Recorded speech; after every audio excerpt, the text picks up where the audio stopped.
বাড়ির সামনে টিনের ঘর, সেখানে আলাদা আলাদা করে রাখা হয়েছে কয়েক জাতের মুরগির বাচ্চা, আর তা দেখভাল করছেন নারী উদ্যোক্তা খুশি খাতুন।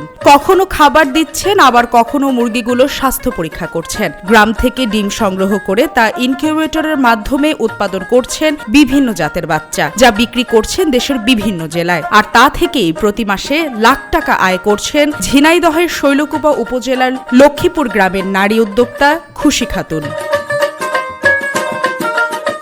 মাত্র 12টি ব্রয়লার মুরগি দিয়ে মুরগি পালন শুরু করলেও পরবর্তীতে মুরগি পালনের পাশাপাশি তিনি বাণিজ্যিকভাবে বাচ্চা উৎপাদন শুরু করেছেন। এখন প্রতি মাসে তিনি শুধুমাত্র বাচ্চাই বিক্রি করেন 4 থেকে 5 হাজার। অন্যদিকে কিছু বাচ্চা বড় করে সেখান থেকে 5 থেকে 6 কেজি মাংস বিক্রি করছেন। আত্মনির্ভরশীলতার জন্য কষ্টের বিকল্প নেই, সেটিই যেন প্রমাণ করেছেন এই উদ্যোক্তা। চাকরি ছেড়ে খামার করে নিজে যেমন স্বাবলম্বী হয়েছেন, তেমনি কর্মসংস্থানের ব্যবস্থা করেছেন এলাকার মানুষেরও। তাকে দেখে অনেকেই এখন আগ্রহী হচ্ছেন উদ্যোক্তা হতে। খামার বড় করতে চান সরকারি পৃষ্ঠপোষকতায়। আমি প্রতিটা নারীদেরকে বলবো, যে নারী যেখানে আছে, যে পরিবেশে আছে, তাদের নিজের একটা পরিচয় সৃষ্টি করা। প্রতি মাসে দেখা যায় যে 5 থেকে 7 হাজার বাচ্চা বিক্রি করি। তাতে প্রতিটা বাচ্চা বিক্রি করা হয় প্রায় 10 লক্ষ টাকা বিক্রি করা হয়।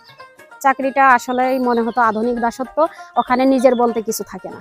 হইলে বাচ্চা নিয়ে যায়, অর্ডার আসে, মেশিন টেশিন নষ্ট হয়ে গেলে সব ধরনের কর্ম করি, আমার সংসার চলে ভালো। আমি এই খামারে কাজ করি, আমার খালা আমার ফ্যামিলি ধরে খরচ খরচা সব হিসেবে দেয়। দেখে যখন যে অসুবিধা হয় আসে বলি, উনি সব কিছু করে। এই উদ্যোক্তাকে সব ধরনের পরামর্শ ও সহযোগিতা করা হচ্ছে বলে জানান এই কর্মকর্তা। তাকে সর্বক্ষণিক আমাদের সেবা দেওয়ার চেষ্টা করছি। যে কোনো সময় তার যে কোনো পরামর্শ দরকার হলে, সঠিক গাইডলাইন, কিভাবে মার্কেটিং লিঙ্কেজ করা যায়, এই বিষয়গুলো আমরা সার্বিক তত্ত্বাবধান করতেছি। এবং এর পাশাপাশি তার যদি কোনো যন্ত্রপাতি, ইকুইপমেন্ট দরকার হয়, ফ্যাসিলিটিস দরকার, সেগুলো আমরা লিঙ্কেজ করে থাকি।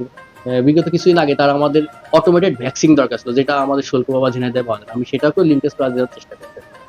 খুশি খাতুন তার খামারে টাইগার, দেশি, ব্রাহ্মা, ফাহমি, তিথির, সোনালী, কালারবার্ড, টার্কি সহ প্রায় 12 জাতের মুরগির বাচ্চা উৎপাদনের পাশাপাশি পালন করছেন।